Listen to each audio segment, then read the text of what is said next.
नमस्कार। आज हम एक कहानी की गहराइयों में जा रहे हैं।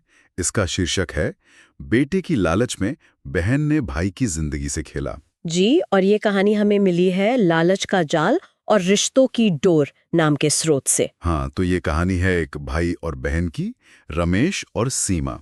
रमेश जो एक सीधा साधा किसान है और सीमा उसकी बहन जिसकी नजर भाई की जमीन पर टिकी है। बिल्कुल, अपने बेटे राजू के लिए। और कहानी में है सीमा के पति विकास और रमेश की होने वाली पत्नी प्रिया। ये कहानी दिखाती है कि कैसे कभी-कभी जायदाद का लालच वो खून के रिश्तों पर भी भारी पड़ जाता है। हाँ, तो चलिए देखते हैं इसमें क्या क्या परतें खुलती हैं। जी। तो कहानी शुरू होती है रमेश से। माता पिता के जाने के बाद वो पूरी मेहनत से घर और खेत संभाल रहा है। जी, एक ईमानदार आदमी अपनी जिंदगी में आगे बढ़ना चाहता है, शादी करके घर बसाना चाहता है। पर उसकी बहन सीमा, उसके मन में कुछ और ही चल रहा था ना। बिल्कुल, सीमा का इरादा एकदम साफ था। वो नहीं चाहती थी कि रमेश की शादी हो। क्यों?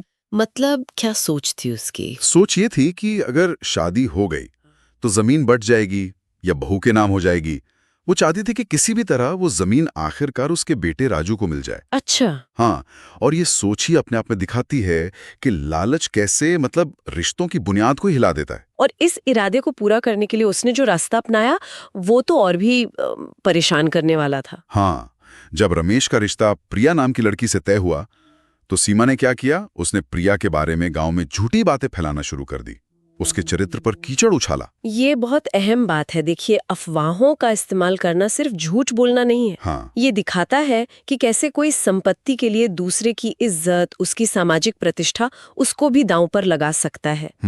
मतलब किसी को समाज के नजरों में गिरा दो ताकि अपना स्वार्थ पूरा हो सके। लालच इंसान को इस हद तक गिरा सकता है, सारी नैतिकता जैसे खत्म हो जाती है। लेकिन फिर कहानी में एक मोड़ आता है। जी, विकास का किरदार। हाँ, सीमा का पति विकास, वो अब तक सब कुछ जानते हुए भी चुप था। शायद अपनी पत्नी का साथ दे रहा था या चुप रहने को मजबूर था। हाँ, लेकिन फिर वो और बर्दाश्त नहीं कर पाया। उसने आखिरकार अपनी चुप्पी तोड़ी। और ये कदम उठाना, खासकर अपनी पत्नी के खिलाफ, ये बहुत बड़ी बात थी। बिल्कुल।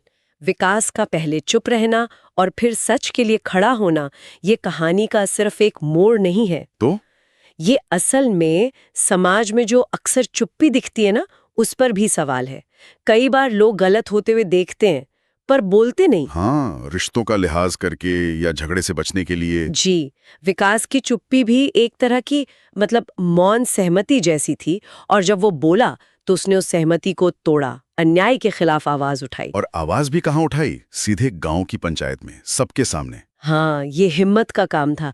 पंचायत में सबके सामने अपनी ही पत्नी की साजिश का पर्दाफाश करना। उसने क्या बताया पंचायत में? उसने सब सच बता दिया कि कैसे सीमा ने प्रिया को बदनाम करने की कोशिश की, सिर्फ और सिर्फ जमीन के लालच में। ओह, रमेश पर क्या बीती होगी ये सुनकर? अपनी सगी बहन। हाँ, उसके लिए तो जैसे दुनिया ही उजड़ गई होगी, बहुत गहरा सदमा लगा होगा। और सीमा, उसके लिए ये बेहद शर्मिंदगी का पल था। उसे अपनी गलती का एहसास हुआ। जी, कहानी बताती है कि उसे अपनी करनी पर पछतावा हुआ, उसने माफी भी मांगी। तो अंत भला तो सब भला। कहानी का अंत कैसा रहा? अंत सकारात्मक रहा। सच सामने आने के बाद सारे शक दूर हो गए। और रमेश और प्रिया की शादी हो गई। हाँ, रमेश और प्रिया की शादी हो जाती है। सीमा को भी अपनी गलती का एहसास होता है। शायद उसे समझ आता है कि रिश्ते जमीन जायदाद से कहीं ज्यादा कीमती हैं। और विकास? विकास एक मजबूत और सही इंसान के तौर पर सामने आता है, जिसने परिवार के दबाव में भी सच का साथ दिया। ये अपने आप में एक बड़ा संदेश है। बिल्कुल। तो इस पूरी कहानी से अगर हम देखें तो सबसे बड़ा सबक क्या निकलता है? शायद यही कि लालच, खासकर संपत्ति का लालच, रिश्तों में जहर घोल सकता है, उन्हें बिखेर सकता है। हाँ, लेकिन अगर सच्चाई और हिम्मत दिखाई जाए तो उन बिखरे हुए रिश्तों को फिर से जोड़ा भी जा सकता है। सच्चाई में वो ताकत होती है। सही कहा। और ये कहानी एक सवाल भी छोड़ जाती है सोचने के लिए। क्या सवाल? यही कि पारिवारिक रिश्तों में ये जायदाद का लालच, ये किस हद तक जा सकता है। और ये भी कि क्या अपने आसपास ऐसा कुछ होते देखकर चुप रहना सही है, सिर्फ इसलिए कि बात अपनों की है? हाँ, या फिर विकास की तरह आवाज उठाना ज्यादा जरूरी है, चाहे नतीजा कुछ भी हो। जी, ये गहरा विचार है जिस पर सोचने की जरूरत है।